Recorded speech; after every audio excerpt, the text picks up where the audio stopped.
I'm actually just a little surprised that it's just Monty Williams. But I know they fire like some scouting people and like an executive. But I thought Ishbia was going to clean house.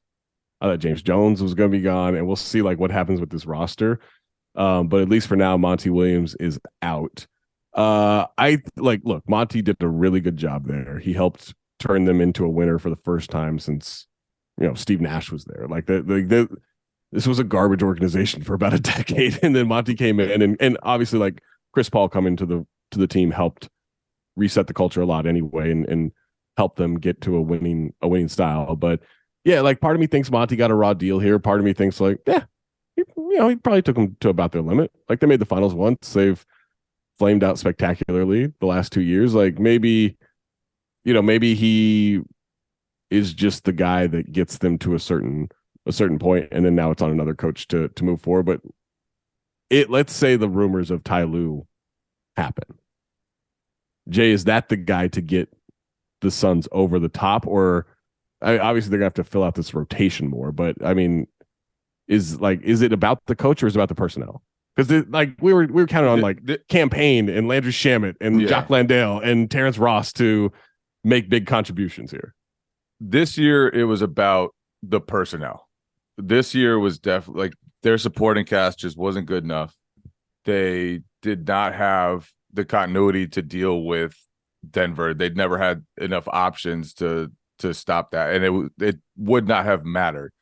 But a new owner comes in. A lot of the time, a new owner wants to hire somebody he's comfortable with, somebody that he wants to hire, and where Monty Williams, I don't want to say failed because he changed that culture, he changed that team, he instilled the took belief them to the finals. And made them winners and took them to the finals. But the DeAndre Ayton thing went totally sideways.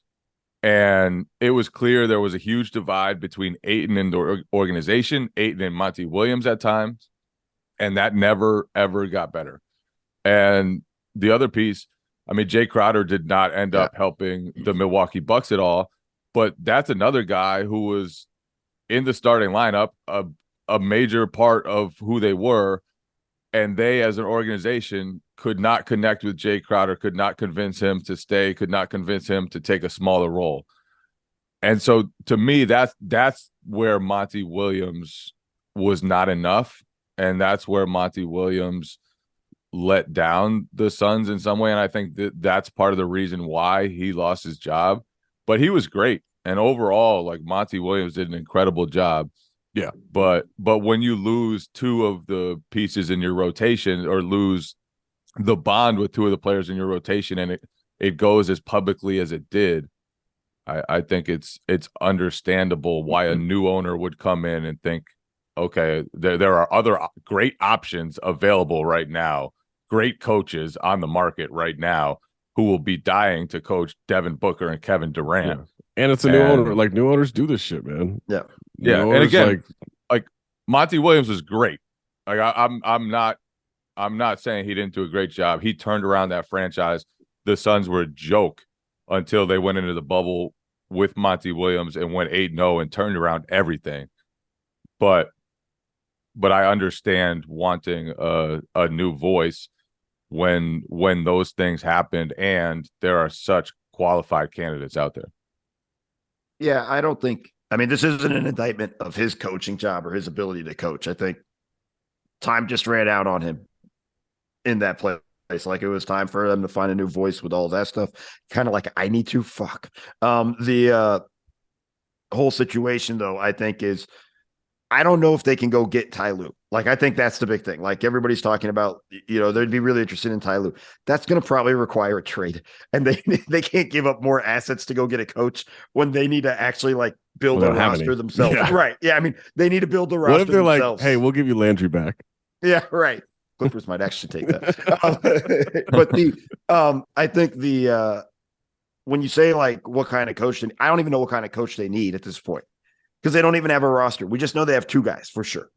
After that, who knows what this team's going to look like? NCP could be gone, whole deal. I mean, this is going to be an interesting one in terms of keeping an eye on them for the offseason. But as Jay said, like Budenholzer, I don't like him, but Nick Nurse is going to get mentioned. Everybody's going to kind of name be thrown around for this one. This is going to probably be the prize job right now that's open. And between that and Milwaukee, I think it'll be interesting to see where both those organizations land. I wonder if Ime Udoka's sitting in Houston, like, what was I What doing? Why did I Yeah. Why did I go so early? Oh, he's going to get James Harden, though. He'll be fine.